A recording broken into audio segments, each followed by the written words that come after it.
కోడెల శివప్రసాద్ పై YCP నేత విజయసాయిరెడ్డి చేసిన వ్యాఖ్యలకు కోడెల కౌంటర్ ఇచ్చారు. ఓటమి భయంతో వైసీపీ టీడీపీపై తప్పుడు ప్రచారాలు చేస్తుందంటూ కోడెలపై ఫైర్ అయ్యారు. అవేమిటో ఇప్పుడు మాటకు మాటలో చూద్దాం.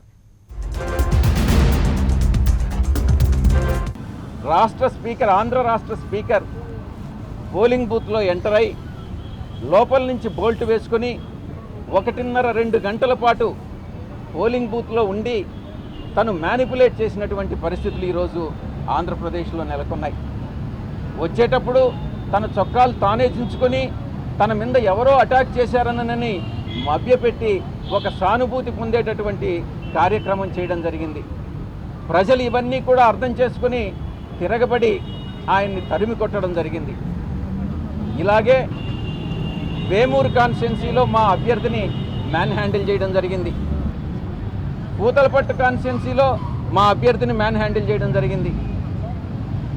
పలు చోట్ల ఈ యొక్క హింసాత్మక చర్యలకు కారణం. అదేవిధంగా అనంతపూర్ జిల్లాలో ఆ ఎమ్మెల్యే ధర్మవరం ఎమ్మెల్యే సూరి పదే ప్రతిరోజు కూడా మా కార్యకర్తలను హింసిస్తూ ఉన్నాడు. నిన్న కూడా మా కార్యకర్తలను హింసిస్తూ ఉన్నాడు. మా కార్యకర్తలను కొట్టించడం జరుగుతూ ఉంది.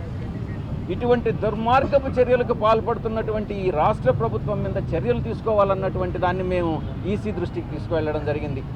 చంద్రబాబు నాయుడు చెప్తా ఉన్నాడు, రాష్ట్రంలో 3,96,00,000 మంది ఓటర్లు ఉన్నారు. ఇంచుమించుగా 80%, కొంచెం 79.6% ఓటింగ్ జరిగిందన్న విషయం మీ అందరికీ కూడా తెలుసు. అంటే తను ఇంకొక సైడు ఒక పక్క నేను 130 స్థానాలు గెలుస్తానని చంద్రబాబు నాయుడు చెప్తా ఉన్నాడు.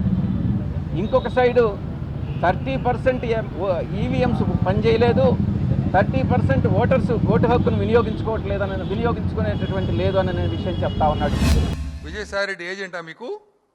విజయసాయిరెడ్డి ఏం చెప్తే చేస్తారా? విజయసాయిరెడ్డి వాళ్ళు అంటున్నారు ఈవీఎంల మీద హరిప్రసాద్ తోటి మేము చర్చించమంటున్నారు.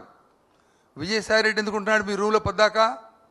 ఎలక్షన్ కమిషన్ కార్యాలయంలో ఉండి అతను చెప్తున్నాడు సిఎస్ను మార్పించబోతున్నాం అని ఒకరోజు, ఎస్పీలు మార్పించుతున్నాం అని ఒకరోజు, ఇంటెలిజెన్స్ చీఫ్ను మార్పిస్తున్నాం అని ఒకరోజు. అంటే Vijayasai Reddy is a benami agent of election commission. అంటే నువ్వు విజయసాయిరెడ్డిని నమ్మినవాడు. విజయసాయిరెడ్డి ఎన్నిట్లో ఏటు కేసులు ఏటుగా ఉన్నాడు, ఎన్ని కేసుల్లో. అలాంటి వాడితో బాగా మాట్లాడతారు మీరు. ఒక ఈవీఎంల లోపం బయట పెట్టినందుకు పెట్టిన కేసు క్రిమినల్ కేసు కాదు అది. ఈవీఎంలో లోపాలు ఉన్నాయి, హ్యాక్ చేయొచ్చు, ట్యాంపర్ చేయొచ్చు అని చేసినందుకు కానీ కేసు పెట్టారు. అది ఒక క్రిమినల్ కేసు. అది ఇలా దాని మీదనే నేషనల్ మొత్తం కదిలింది. 23 జాతీయ పార్టీలు, నేషనల్ పార్టీస్ కదిలింది దానిపైన. అలాంటి వాడు మాట్లాడడానికి భయం మీకు, అతన్ని ప్రూవ్ చేస్తాడని భయం మీకు. అతనితో మాట్లాడరు.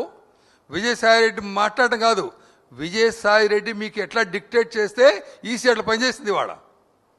It's fact all over the country.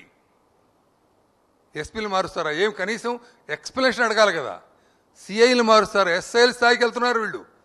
National commission for election is going to the level of SIs.